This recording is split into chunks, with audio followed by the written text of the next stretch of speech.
The fault, that is fatality in love, as in every other form of will, is impurity. It is not the spontaneity thereof which worketh woe, but some repression in the environment. In the fable of Adam and Eve is this great lesson taught by the masters of the Holy Kabbalah. For love were to them the eternal Eden, save for the repression signified by the tree of the knowledge of good and evil. Thus the nature of love was perfect. It was their fall from that innocence which drove them from the garden. In the love of Romeo and Juliet was no flaw, but family feud, which imported nothing to that love, was its bane. And the rashness and violence of the revolt against that repression slew them. In the pure outrush of natural love in Desdemona, for Othello was no flaw, but his love was marred by his consciousness of his age and his race, of the prejudices of his fellows, and of his own experience of woman frailty. Of the history of love, Gesta de Amore.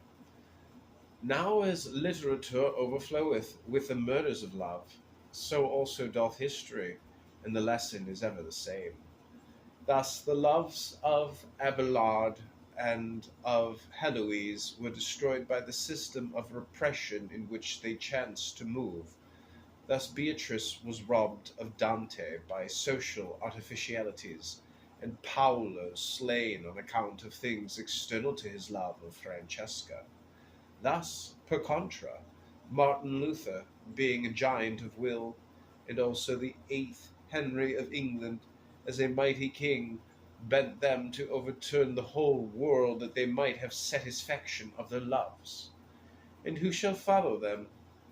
For even now we find great churchmen, statesmen, princes, drama makers, and many lesser men, overwhelmed utterly and ruined by the conflict between their passions and the society about them, wherein which party errs is no matter of moment for our thought, but the existence of that war is evidence of wrong done to nature.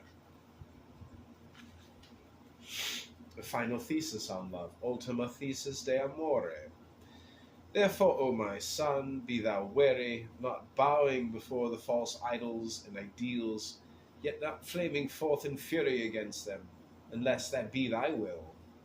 But in this matter be prudent and be silent, discerning subtly and with acumen the nature of the will within thee,